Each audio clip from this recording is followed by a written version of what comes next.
Hello guys, কেমন আছেন? আশা করি ভালো আছেন। আজকে আমরা চলে আসলাম সরাসরি কৃষকের মাঠে। আজকে আমরা দেখব কিভাবে কৃষকেরা মরিচ চাষ করে, এগুলো দৃশ্য আজকে ভিডিওতে তুলে ধরবো। তবে দেরি না করে শুরু করা যাক আজকের ব্লগ। এই হলো আমাদের গ্রামের মরিচের ক্ষেত। এইখানে প্রত্যেকটি ক্ষেতে প্রত্যেক রকমের জাতের মরিচ রয়েছে।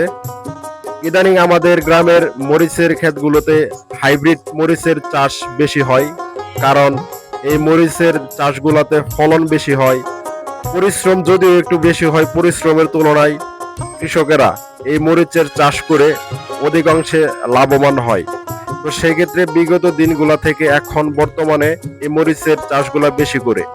এই যে দেখতে পাচ্ছেন আমাদের প্রত্যেকটা জমিতে এখন যেহেতু মরিচের চারাগুলা বড় হয়ে গেছে, সাথে সাথে অনেকে আগাছা হয়েছে, সেই আগাছাগুলা দূর করার জন্য, পরিষ্কার করার জন্য আমাদের অনেক লোকজনের প্রয়োজন।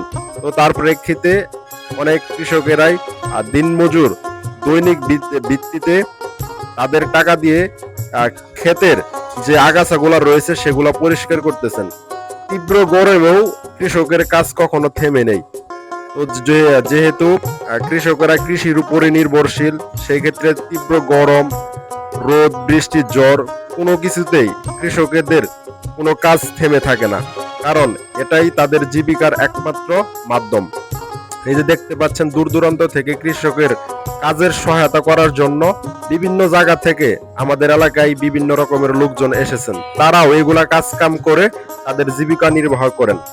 এই যে দেখতে পাচ্ছেন আমাদের মরিচের চারাগুলা অধিকাংশে বড় হয়ে গেছে।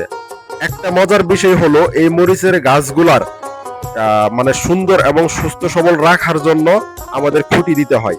খুঁটি দিয়ে এগুলা বেঁধে দিতে হয়, কারণ সামনে যেহেতু ঘূর্ণিঝড় এবং বাতাস, অতিবৃষ্টির ফলে এগুলা যেহেতু বড় হয়, তার ফলে অধিক ভারী হয়ে ভেঙে যাওয়ার সম্ভাবনা রয়েছে। তো সেই ভেঙে যাওয়া থেকে বাঁচানোর জন্য এইরকম করে খুঁটি দিতে হয়। তো আমাদের এগুলা সারিবদ্ধভাবে সুন্দরভাবে স্কিল মেজারমেন্ট করে এগুলা রোপণ করা হয়, যেন একটা থেকে আরেকটার দূরত্ব, প্রতিটার দূরত্ব সেম থাকে। তো এই দূরত্বগুলা বজায় রেখে আমরা আমাদের জমিগুলা প্রস্তুত করা হয়।